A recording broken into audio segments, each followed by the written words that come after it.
Eccoci insieme, cari telespettatori, sempre supportati dai pensionati dell'FNP CISL. Qui con noi in studio, ben ritornato Giancarlo Pegoraro, segretario regionale FNP CISL Veneto. Grazie di essere qui con noi. Grazie a voi, buonasera a tutti. In un periodo particolarmente caldo, nel senso che siamo così nel cuore della finanziaria, con dei provvedimenti che vanno capiti se sono a favore, in che termini e come per i pensionati, se sono soddisfacenti o meno, cosa si può fare, cosa si sarebbe potuto fare, cosa invece no, e la posizione un po' in generale vostra nei questi confronti di queste prese di posizione, di decisioni che sono state fatte, prese di posizione delle altre parti sociali, decisioni che vengono fatte a livello governativo, e se vi sentite comunque in qualche modo garantiti, tenendo conto che poi è tutto un percorso in crescita, in divenire, che va curato e contrattualizzato, work in progress sostanzialmente. Allora, qual è la situazione?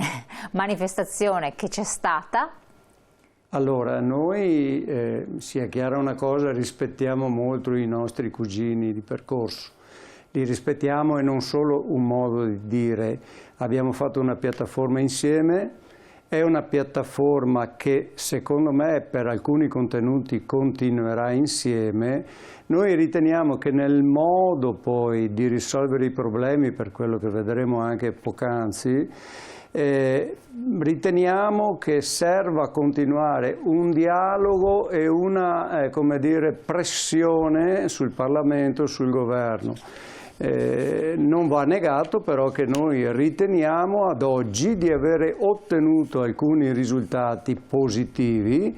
Non è tutto quello che stiamo chiedendo, ma sono cose che ci danno delle soddisfazioni. Faccio un esempio particolare per citare com'è il percorso. È evidente che la riforma delle pensioni che noi abbiamo nella nostra piattaforma, noi non l'abbiamo fatta oggi, sarebbe impossibile, ma abbiamo portato a casa quel risultato che è quello nel 2022 di discutere della riforma vera, ovvero durante questi mesi da settembre in poi siamo riusciti a stoppare il meccanismo delle cosiddette quote. Rimarrà solo per il 2022 la famosa quota 102, sì, che come sappiamo soddisferà pochissime persone, pochissima gente.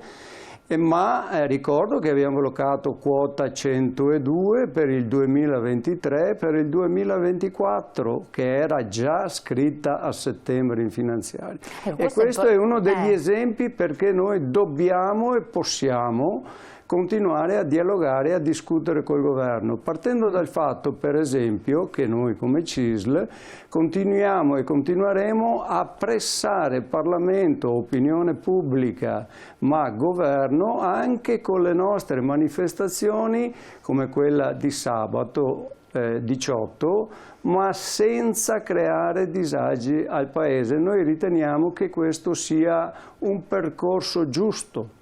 Quindi cercare la mediazione per ottenere qualcosa sostanzialmente. Cercare la mediazione. Perché dite avete qualcosa è stato fatto sostanzialmente. Certamente cercare la mediazione per ottenere qualcosa, ma ricordo che abbiamo ottenuto qualcosa.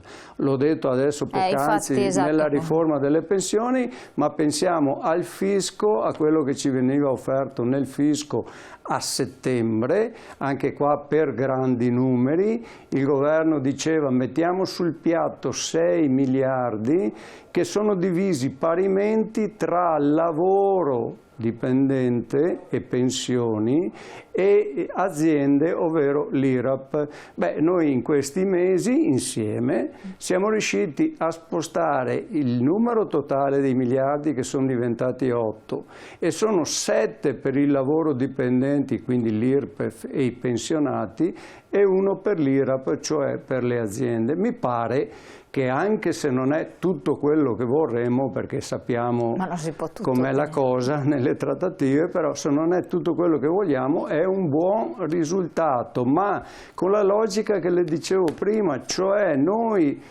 Immaginiamo che dobbiamo avere il tempo, e questo è l'impegno del governo, e noi pensiamo che un governo che si prende gli impegni, dopo lo valuteremo sul campo, le riforme strutturali noi dobbiamo metterle in campo nell'anno 2022, per esempio. Chiaro. Ecco, torniamo dopo su questo aspetto. Intanto volevo far vedere anche la slide da parte della regia per inquadrare un po' la situazione, per capire per classi di reddito i pensionati in Veneto nella fotografia del 2020 sostanzialmente. Questa un po' è un grafico che ci fa comprendere qual è la situazione, una situazione che non mi sembra estremamente, eccola qua, rosea, e intervenire, come diceva lei, sul fisco, sulla fiscalità e un leggero aumento delle pensioni può essere anche importante come risultato conseguito. Eccolo, qui vediamo i risultati.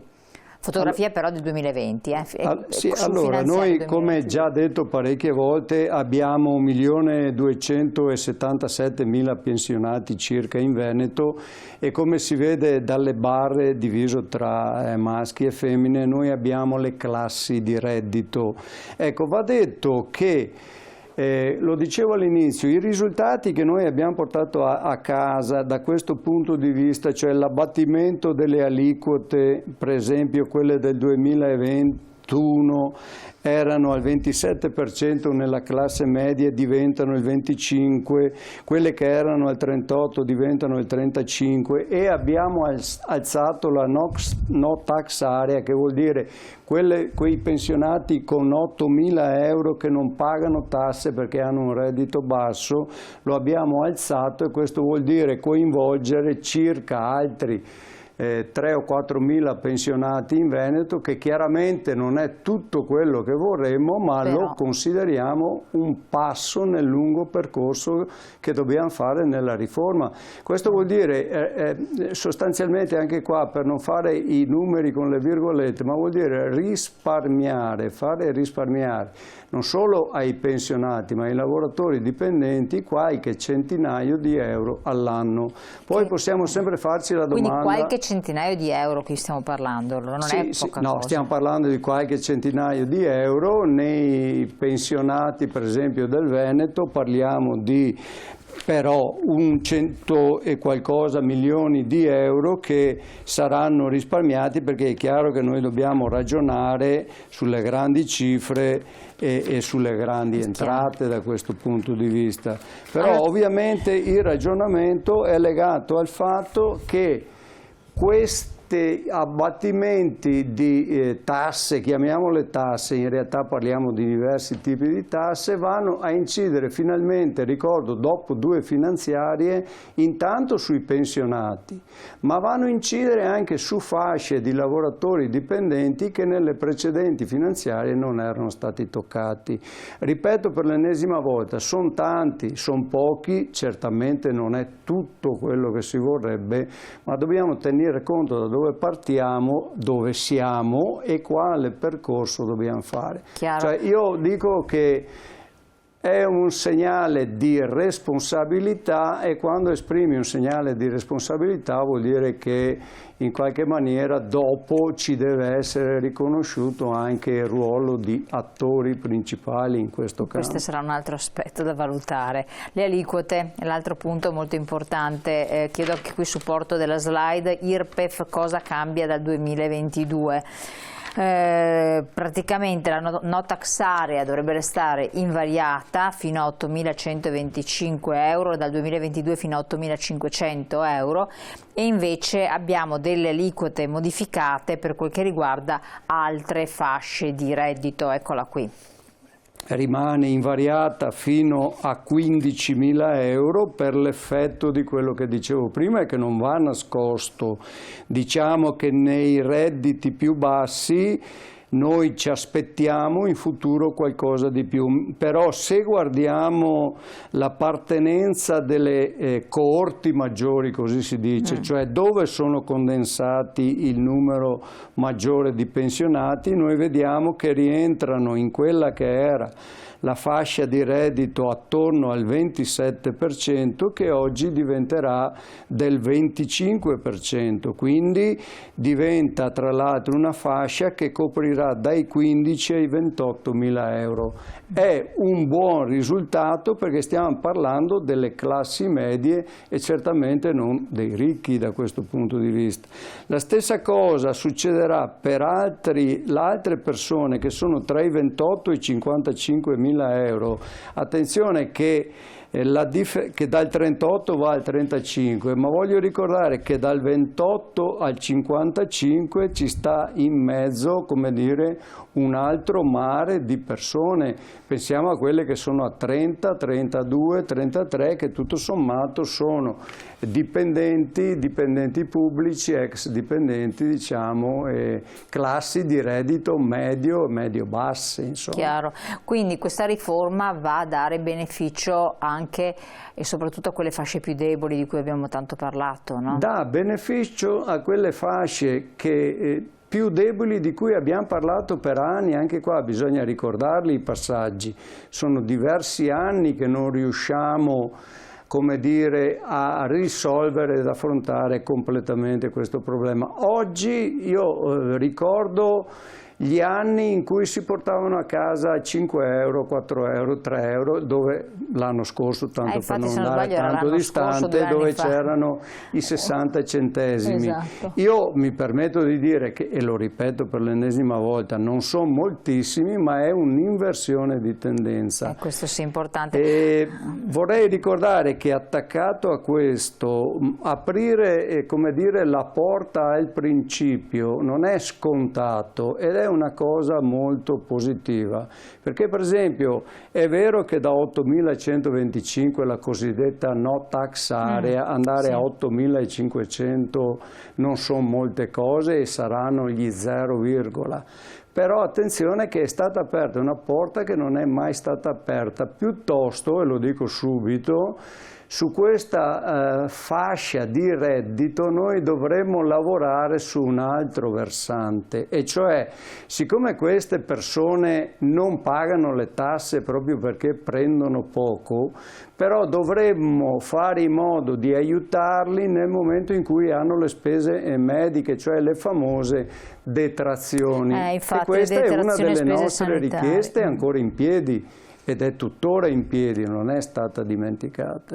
Cioè ci sono degli scaglioni tali per cui ci sono delle fasce che non possono neanche portare in detrazione nulla. Esatto, siccome non pagano le tasse non portano in detrazione nulla, ma noi pensando agli anziani in queste condizioni sappiamo per esempio che hanno molte spese mediche e noi stiamo chiedendo che queste possano essere portate in detrazioni. E sarà una delle discussioni che dovremo fare nell'immediato futuro, non tra 100 anni. Certo. Vediamo un'altra slide che è interessante, le tasse in meno per i pensionati veneti dal 2022, quindi dal prossimo anno.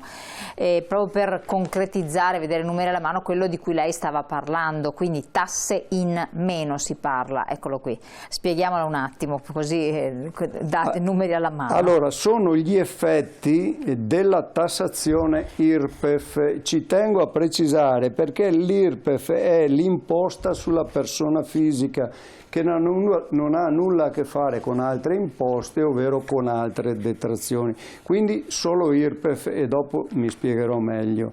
Allora, come si vedeva, i redditi dai 15 ai 28 mila è una presunzione di calcolo molto vicina ma non perfetta, no, perché dopo molto dipende per esempio dalle tasse comunali e quant'altro. Noi abbiamo un numero di pensionati di poco più di 500.000, sarà l'aliquota al 25% come dicevamo e non al 27%, ci sarà un risparmio, vabbè, passatemi, l'abbiamo calcolato sul Veneto, di 54 milioni, quasi 55 di euro, ma il risparmio medio per persona, stiamo parlando dai 100 ai 150 euro a persona. Scusate, non sono riuscito a fare il microfono. Da 100 a 150, risparmio medio annuale 100-150 euro. Esatto, poi abbiamo i redditi dal 28 a 50.000 che risparmieranno con lo stesso meccanismo, vanno al 35, 220, 420 euro all'anno. Perché? Perché si capisce bene che chi ne ha 28.000 non è la stessa roba di 50.000. Poi abbiamo l'oltre 50.000 che risparmierà di più. Questo perché viene mantenuto un principio, quello della progressività, che è importante, cioè chi meno ha meno paga, chi più ha più paga, dovrebbe essere così, così come quando c'è da prendere qualcosa, voglio dire, la progressività è mantenuta, ma con una proporzione che sia di rappresentanza. Come vede, facendo l'esempio su queste 3 fasce, tra la prima e la seconda noi abbiamo sostanzialmente rappresentati circa 720-730 mila pensionati, oltre i 50.000 ne abbiamo 42.000. Certo, Ci sono anche loro, voglio dire, vanno rispettati, però voglio dire, per noi è tenere conto della stragrande maggioranza di chi rappresentiamo. Un'altra cosa nuova è quella della perequazione, cioè si torna alla legge Prodi. Spieghiamolo qui, anche qui abbiamo una slide che ci illustra cosa cambia dal 2022.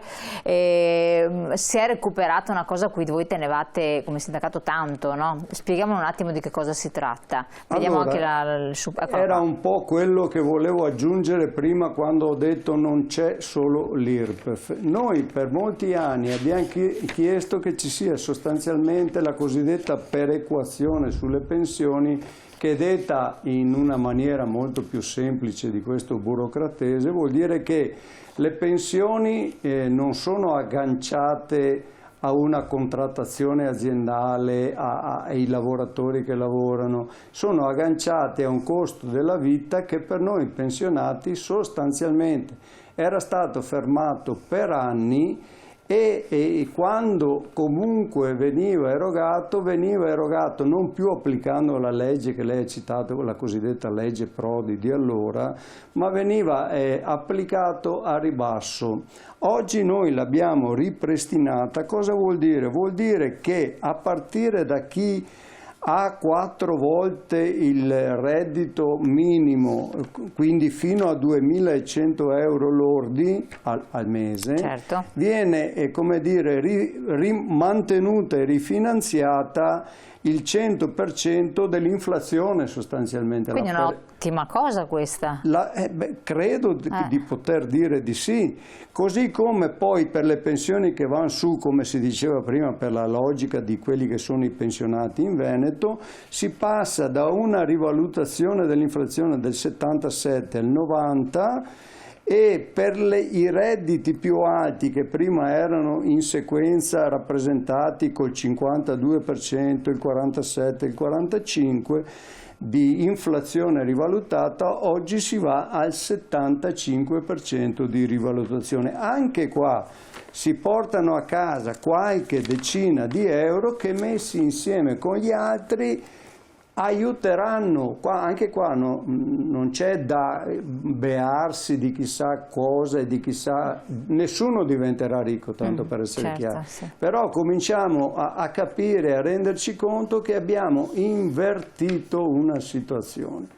Infatti no, perché siccome è tanto tempo che se ne parla, l'aver già ottenuto qualcosa a fronte del fatto che un po' tante altre categorie, situazioni eccetera lamentano delle difficoltà a fronte di una situazione di aumento dell'inflazione che comunque è rilevante, piuttosto che non dover lottare perché ancora ottenere qualcosa, c'è già stato un passo avanti, insomma. Non solo, adesso noi abbiamo parlato di materie strettamente fiscali e reddituali dei pensionati, ma ricordo che questi sono dei lavoratori dipendenti anche, l'IRPEF in questo caso, ma tenga presente che noi, su quello che diceva lei dal punto di vista del carattere generale, ne dico una: a settembre, quando non era chiarissimo come sarebbe stato per esempio l'aumento delle famose bollette di cui ormai oggi si parla, si parlava di poche decine di milioni di euro. Noi oggi con la nostra trattativa abbiamo portato a casa qualcosa che si avvicina agli 800 e tanti milioni di euro per rispondere a un problema purtroppo che è della cosiddetta inflazione importata, perché noi le materie prime le importiamo tutti, gas, petrolio, i microchip di cui tanto si discute, ma sono, come dire, costi che ci derivano dall'estero, che certamente le persone, i cittadini italiani devono pagare, ma che con questo intervento saranno anche qua meno dolorosi, e questo voglio ricordare che fa parte di una trattativa dove prima non c'era nulla di questo, sarebbero arrivate le bollette con i prezzi aumentati di circa il 60% e in questi giorni le bollette stanno arrivando perché si vedono e grosso modo sono le stesse bollette di un paio di mesi fa, quindi sì. Qualcosa su questo cominciamo a vedere. Un altro aspetto importante su cui avete sempre battuto, vi siete sempre battuti, è quello della non autosufficienza. Su questo versante che cosa è stato fatto, che cosa si prospetta? Allora, sulla non autosufficienza noi riteniamo che dal punto, anche qua, che sia stato fatto un ottimo lavoro da parte della trattativa a livello nazionale. Anche su questo noi abbiamo alzato da settembre una offerta che era sostanzialmente di 100 milioni per il 2022 ed era di 50 milioni in più all'anno dal 2022 in poi, l'abbiamo portata a una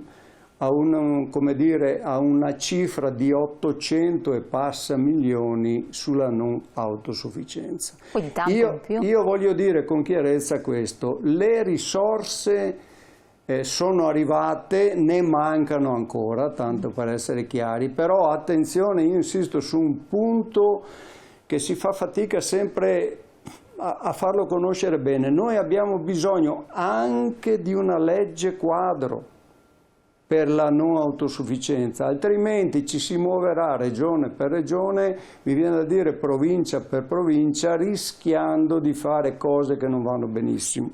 Allora anche questo fa parte della trattativa che secondo noi continuerà nel nuovo anno.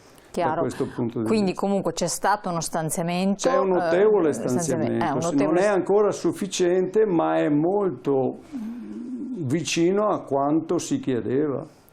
E voi chiedete una legge con criteri uniformi sostanzialmente. Brava, criteri uniformi, lei ha centrato perfettamente il problema perché abbiamo 20 regioni, 20 regole diverse, per non parlare appunto di 20 sanità diverse e tutte le cose che conosciamo. Insomma. Cercando di calibrarsi a quelle che vanno meglio, non a quelle che vanno peggio. No, perché nulla è dato per scontato. Esatto. Una legge quadro appunto dovrebbe essere un contenitore, un recinto dove dopo le autonomie locali esprimono comunque i loro desiderata, i loro fabbisogni.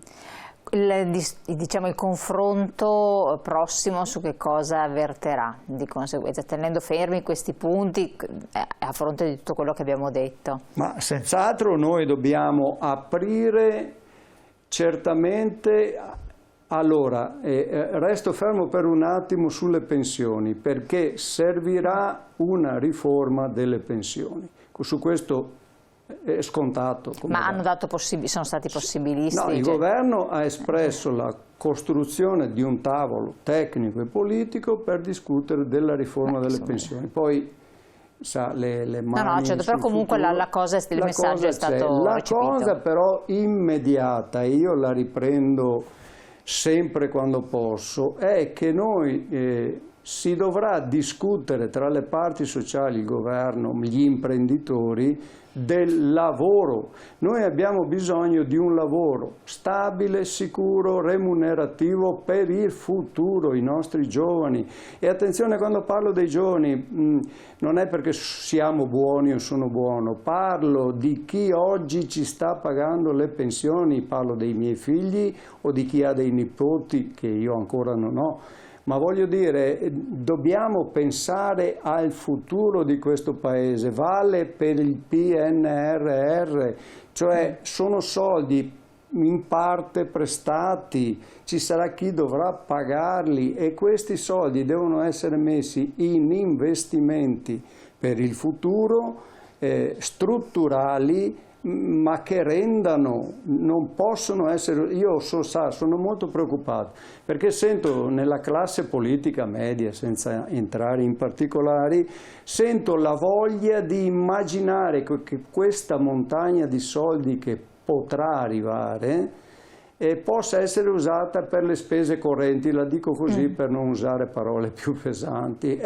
Sarebbe un errore storico per due cose. Primo, che non sono investimenti a questo punto. Primo perché appunto non sarebbero investimenti che rendono e strutturali, ma attenzione, se qualcuno pensa che l'Europa ci dia i soldi sulle spese di tutti i giorni sia sbagliato di grosso, credo che farà bene a cambiare lavoro e a cambiare mestiere, e a cambiare mestiere da questo punto di vista. Ecco, nella riforma delle pensioni voi chiedete appunto certezza in uscita e tener conto anche della disparità di genere e dei lavori che non sono tutti uguali, già si era ampliata la categoria dei lavori. Noi continuiamo, anche su questo c'è stato proposto un cammino per il 22 che è accettabile ma perfettibile, come si usa dire.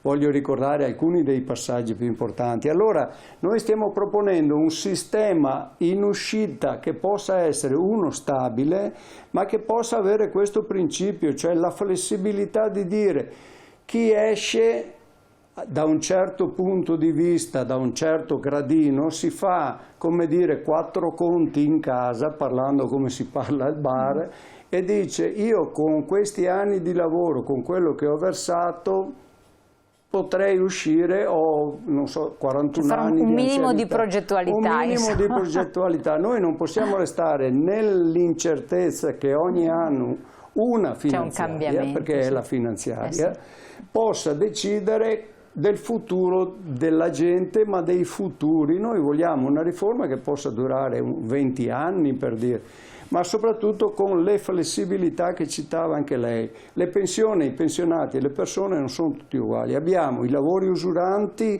che vanno meglio specificati. Sì, perché non è stata ampliata la gamma. Abbiamo l'opzione donna, sì certo sono stati ampliati, vengono codificati, ma noi abbiamo bisogno anche qua di dare il timbro della certezza non può essere che poi diventa un meccanismo che bisogna studiarci sopra per capire come si fa. Abbiamo cosiddetta opzione donne e tutte queste cose che sono state rinnovate, anche qua ricordo che erano scadute e non era scontato che, e quindi però anche questi passaggi devono rientrare in un sistema di flessibilità, ma certo, una cosa che permetta alla gente di fare i propri conti. Esatto. Poi voi parlate però per i giovani di pensione contributiva di garanzia, oltre che quella che si diceva sempre la previdenza complementare, no? Allora, io insisto su questo passaggio. Io direi che la previdenza complementare, per quello che ho scoperto io negli anni, che ho visto nei tanti anni di sindacato, bisognerebbe, guardi, la dico così, renderla obbligatoria, perché col sistema contributivo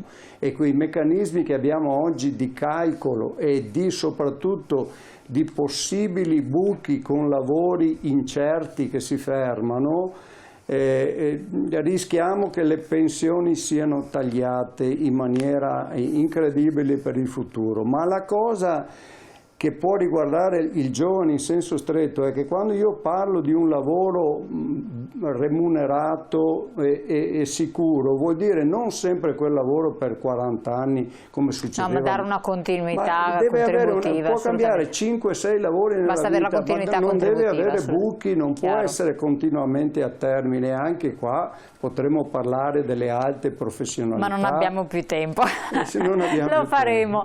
Allora, segretario, io la ringrazio tantissimo. Allora, visto il periodo, le lascio fare gli auguri. Guardi, io di cuore gli auguri di Natale a tutti i nostri telespettatori, ma a tutti i pensionati, a tutte le persone che ci ascoltano, e con l'augurio prendo in prestito le parole di qualcuno più importante di me, di buona vita. Noi abbiamo bisogno di buona vita. Quindi grazie a tutti e tanti auguri a tutti. Allora, mi unisco agli auguri ai nostri cari telespettatori, perché ormai siamo proprio prossimi di buon Natale, poi buona fine, buon ultimo dell'anno, buone festività che siano il più serene possibili, di stare sempre attenti, perché questo periodo bisogna raccomandarlo e quindi purtroppo bisogna dirlo, e naturalmente anche a tutti i pensionati dell'FNP CISL. Grazie ancora, buon proseguimento, buona serata e auguri.